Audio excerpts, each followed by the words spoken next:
Pri tem avtomobilu sploh ne vem, kako bi začel. Ali naj pohvalim serijo 3 nasploh, ker je trojka pač odličen avtomobil in ta GT dejansko je trojka, ali pa naj se lotim precej klavrnega izgleda. Težko grem mimo tega, pa čeprav je izgled povsem subjektivna stvar. Pač nesimetrično me deluje, ker je zadaj tako napihnjen, kot recimo serija 5 Gran Turismo.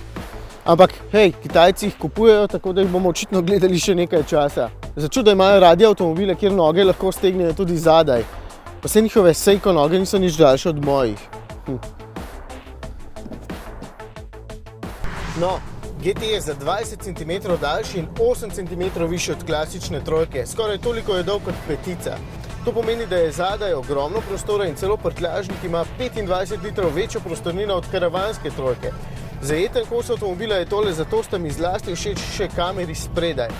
Ko se vključuješ na glavno cesto iz stranske, namesto da bi rinil z avtomobilom toliko naprej, da bi potem videl, če je pot prosta, lahko dejansko stojiš malce bolj nazaj, da ni nos na sredini ceste, pa vidiš, ali je prosto ali ne. In tudi karakterno je ta GT povsem drugačen BMW, kot recimo serija 5 GT.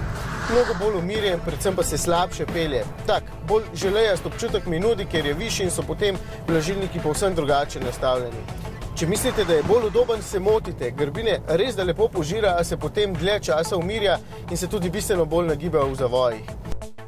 Ne me narobe razumeti, načina sport in komfort sta kot dan in noč in tudi tukaj boste lahko čutili kamenčki, če boste tako želeli. Samo dodatno ladjast je.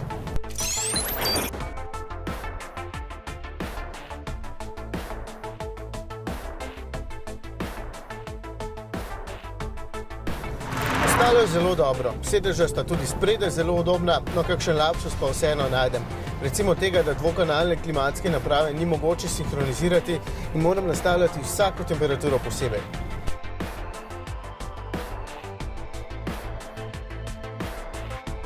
In največji pomislek, tale s precej dodatne opreme pride slabih 60 000 evrov, kar je veliko za serijo 3. Pri takšnem znesku se lahko spogledujete že s precej dobro opremljeno serijo 5, ki je v bistvu podobno velika in se pelje bolje. Ali pa vzemite trojko karavan, ki je podobno prostorna, ok, zadaj za kolena in glave potnikov je malce manj prostora, je pa lepša, mnogo lepša.